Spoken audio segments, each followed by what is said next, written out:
Today's story is the first time Jesus has set foot in a synagogue since he set his face toward Jerusalem. And a synagogue, if you're not familiar with the term, is kind of like a church. It's where Jewish people gathered for fellowship and teaching. And our practice of church as Christians has its roots in the Jewish synagogue. Now, for someone who is so determined and focused on his journey toward the cross, a pit stop in a synagogue might seem like an unnecessary detour. But Jesus is a teacher at heart. He loves the synagogue, so much that it's in a synagogue where he chooses to first announce his mission to the world. Reading from the Isaiah scroll, Jesus says this in Luke chapter 4. "The Spirit of the Lord is upon me, because he has anointed me to bring good news to the poor. He has sent me to proclaim release to the captives and recovery of sight to the blind, to let the oppressed go free, to proclaim the year of the Lord's favor." Wise readers of Luke therefore know to pay attention whenever Jesus enters a synagogue, as he does in our text for today. Now, on this particular day, a woman enters the synagogue while he is teaching. This is not unusual. Women were allowed in synagogues, just like men. But there is something different about this particular woman. For 18 years, she has been bent over, quite unable to stand up straight. Scholars have various theories about the medical condition this woman might be suffering from. But according to the text, this condition is Satan's doing. Whether one agrees that Satan is real, and if so, can actually bind people in this way, it does not take much effort to imagine how a condition like this, being bent over for 18 years, could become a kind of captivity, physically and perhaps even spiritually. But today, on the Sabbath day, she is set free from her bondage as Jesus lays hands on her, and she stands up straight for the first time in 18 years. Her healing, however, is critiqued by the synagogue leader. This is not just any old day in the synagogue, it's the Sabbath. As God told Moses in Exodus, 6 days you shall labor and do all your work, but the seventh day is a Sabbath to the Lord your God. You shall not do any work, you, your son or your daughter, your male or female slave, your livestock, or the alien resident in your towns. For in 6 days the Lord made heaven and earth, the sea, and all that is in them, but rested the seventh day. Therefore, the Lord blessed the Sabbath day and consecrated it. Now, this command from God might seem relatively straightforward. Just don't work for a day.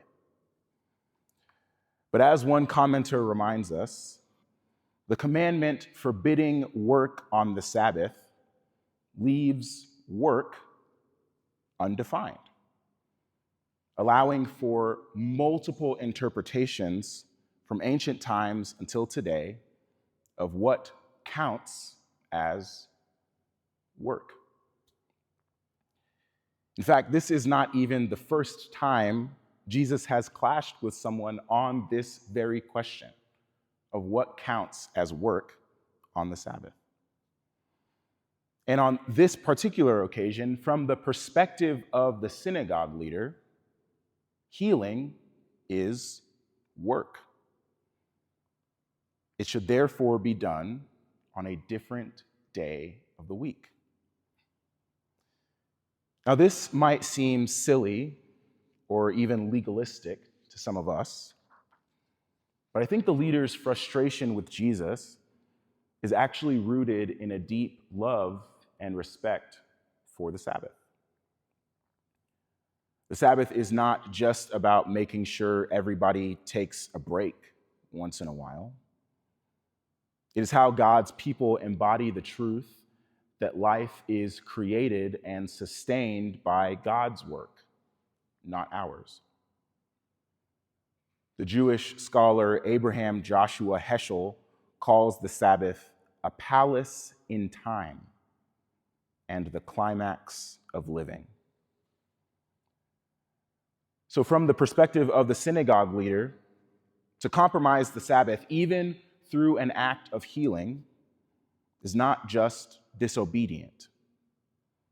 It is rejecting something fundamental to one's identity as part of the people of God. Now, Jesus also loves the Sabbath, but he has a different perspective on how to keep it holy. One he illustrates through the example of leading an animal to water.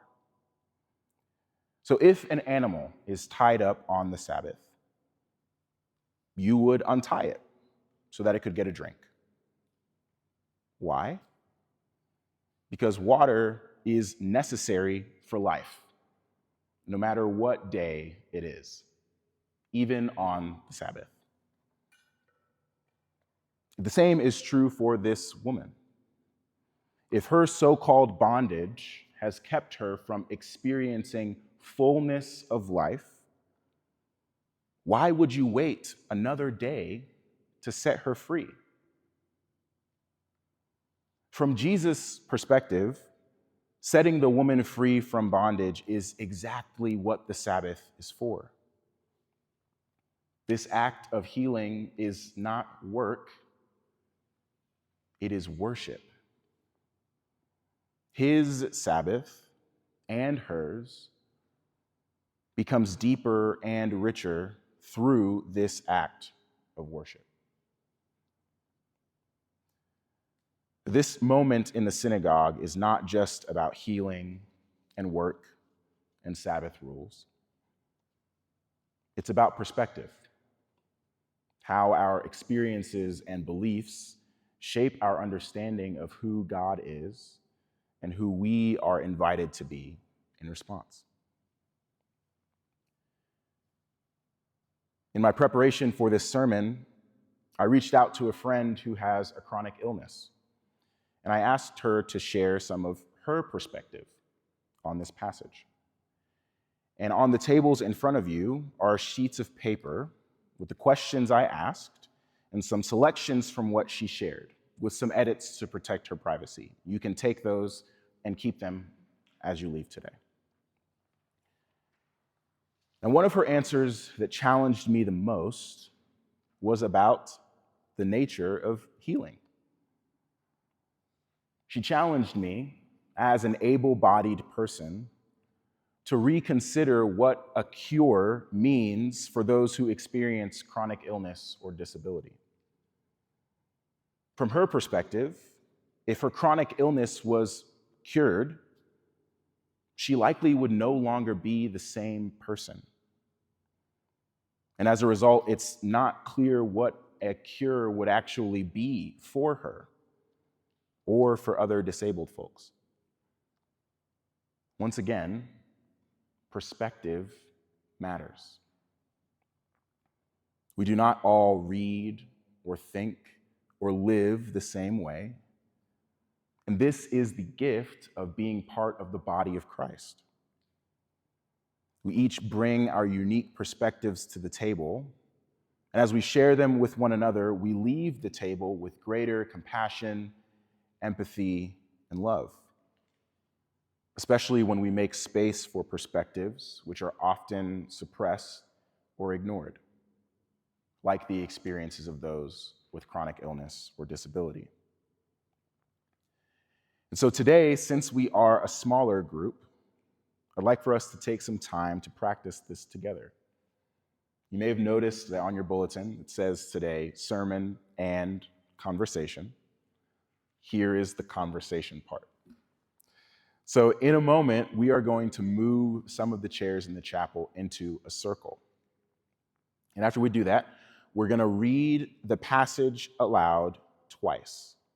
I'm going to read it first, and then Erica is going to read it. And as we read the passage, I invite you to, first of all, follow along.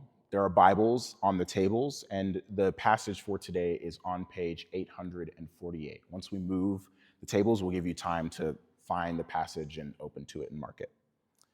I also encourage you to reflect on a couple of questions, which will be on the screen.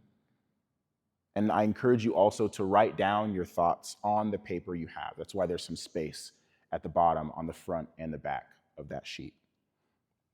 But here are those questions. And Aurora, you could put them on the screen. Thank you. So the first, which character from this story do I most identify with?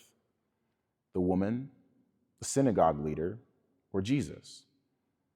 And in what ways do I identify with him?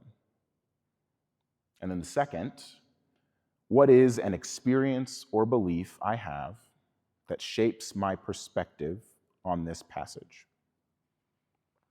So once we finish reading the passage twice, we're going to pair up and share our perspectives in pairs for a few minutes, and then we will all come to the circle and talk as a larger group for a bit, and then I'll close our time together with a prayer. So first things first, let's make the circle.